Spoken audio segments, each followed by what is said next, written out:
Hello, this is Dave Sugarbaker, and today is the last Sunday of October 27th of 2024. And I have just one verse. This is from not the Gospel of John, but from the John's letter way in the back of the New Testament. This is 1 John 4:18.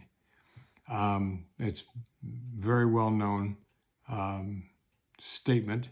There is no fear in love, but perfect love casts out fear. And the idea was that perfect love exists as God. So it could read, there is no fear in love, but God casts out fear. When my son Michael was in the 5th or 6th grade, he wrestled briefly with the idea that he was too old to go trick-or-treating. But then he had an idea. He borrowed a white shirt and a tie and a sport coat from me, and he also borrowed a business-looking briefcase, and that was to be his costume. And he had it all worked out. As he accompanied other kids from door to door, the adult homeowner would check out everybody's costume, and when they came to Michael, they weren't sure what he was representing. He looked so establishment, so normal. And he would wait for the question, and it would always come, and they would say, "And what are you dressed as, young man?" And Michael would be ready for him. He'd say, "I'm an IRS agent. Are you scared now?" Well, boo. Did you know that there are links between caroling and trick-or-treating?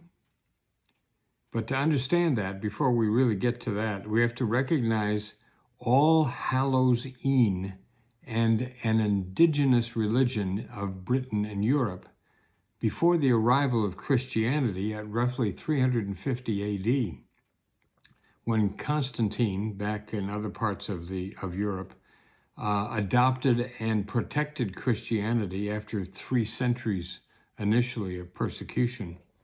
But it was really, really early. 350, there was already an established foothold for Christianity in Britain. Costumed trick-or-treating takes its inspiration from the Celtic holiday Samhain, meaning summer's end in Irish or Celtic. The holiday may date back at least 2,000 years. Samhain also marked the beginning of the new year, according to their pre-Roman calendar, and the date would be roughly November 1st on the modern calendar. On the eve of each new year, the Celts believed the barrier between the living and the dead became porous, allowing a host of supernatural entities, including fairies and witches and demons, to emerge and stalk the earth for one spine-chilling night. To pacify these spirits and ward off trouble, people would leave out offerings of food. And as an extra precaution, they would sometimes disguise themselves as beasts or monsters to blend in with the otherworldly visitors. The pre-Christian religion of Europe was perceived to be an adversary of the growing Christian church. The maypole is one remnant of that ancient religion that continues to be identifiable today. Another feature of the pre-Christian religion of Europe and of Britain was the annual sacrifice of a scapegoat, on whom all the yearly sins of the community were bestowed. The old European religion put great importance on the winter and summer solstices and the fall and spring equinoxes.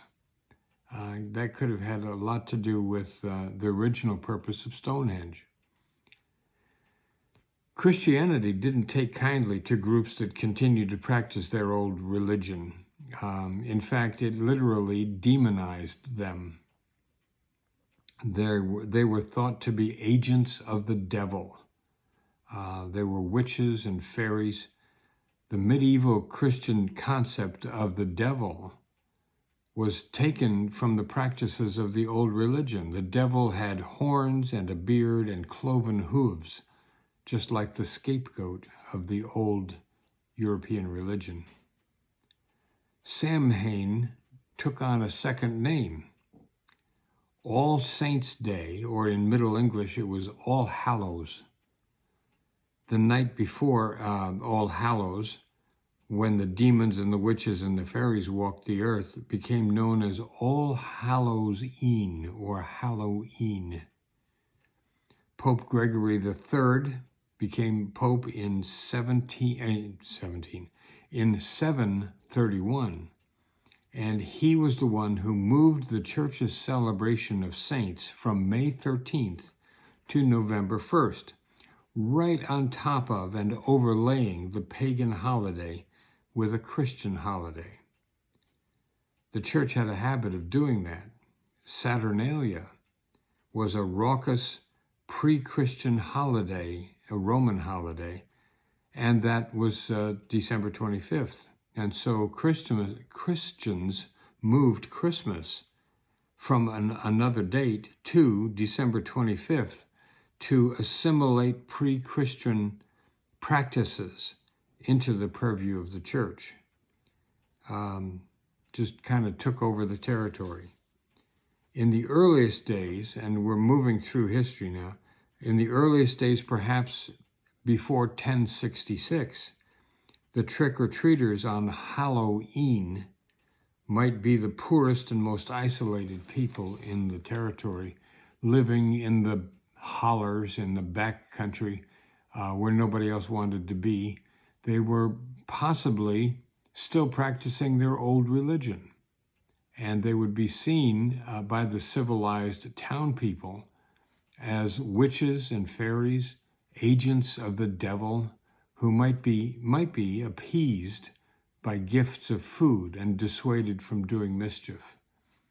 Luckily, these days we've evolved to the point where we no longer demonize outsiders, right?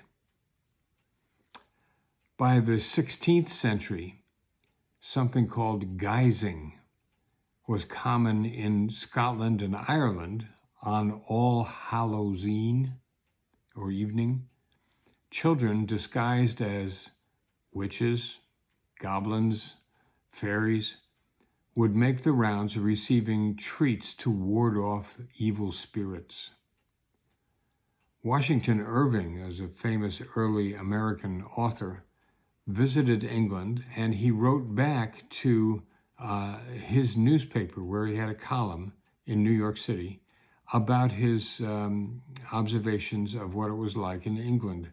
One of the things he wrote about was seeing carolers, not Christmas carolers, but carolers, groups of poor adults who would make the rounds of the better neighborhoods singing carols, not necessarily Christmas carols. And they would offer to send up a prayer for that householder's lost loved ones in exchange for food or money. Here's one of their carols. With plenteous food your houses store, provide some wholesome cheer, and call your friends together that live both far and near. Then let us all most merry be, since that we are come here, and we do hope before we part to taste some of your beer. Now that's the connection between caroling and trick-or-treating. We don't get kids trick-or-treating at our house. In 25 or more years, we have never had anybody stop by trick-or-treating on Halloween. We usually buy some candy, though, just in case, and we try to get some candy that we are going to like eating because nobody else is going to come by. I like Halloween. I think it's good for us to make room for children to pretend, and they take it very seriously. It's really magic to take a few hours and watch them pretend to be Batman or an alligator or whatever. I saw pictures of a priest, I think in England, who scheduled a special day for all of the children to bring their favorite stuffed animal to the church to be blessed. It was the blessing of the stuffies. And the priest made sure to bless every well-loved toy that the children brought. I really liked the idea, and it looked like it was great for the kids. We're giving out candy on one special night of the year. That's one night. What about the other 364? Childhood hunger is a special cause for me. And I looked it up. It really bothers me that 14 million American children, almost 1 in every 5, is unsure of where they will get their next meal. It's a drop in the bucket. But I try to make sure that my Camp Discovery kids, a couple hundred, have consistent, good meals throughout the summer. But as I said, that's a drop in the bucket. What are we going to do with 14 million American children who are unsure where their next meal is going to come from? They're food insecure. And then, if we're thinking about children and food, what about the children of Gaza or the children of Sudan or other areas where there is war and or famine? It's hard to think about anything else when your stomach is empty. It's all that there is left to think about. So as we stock up on candy, let's think about the bigger picture. How can we be part of the solution to the problem of hunger in our world, especially hungry children? Being part of the solution is embedded in our religion. Our leader very clearly said, "Insomuch as you have fed even the least of these, you have fed me." So let's get to work on the 364 days that aren't Halloween. God bless you. Thanks for your time and your attention to listen to this. If you find value in it, I'd appreciate it if you'd pass it along. Thanks so much.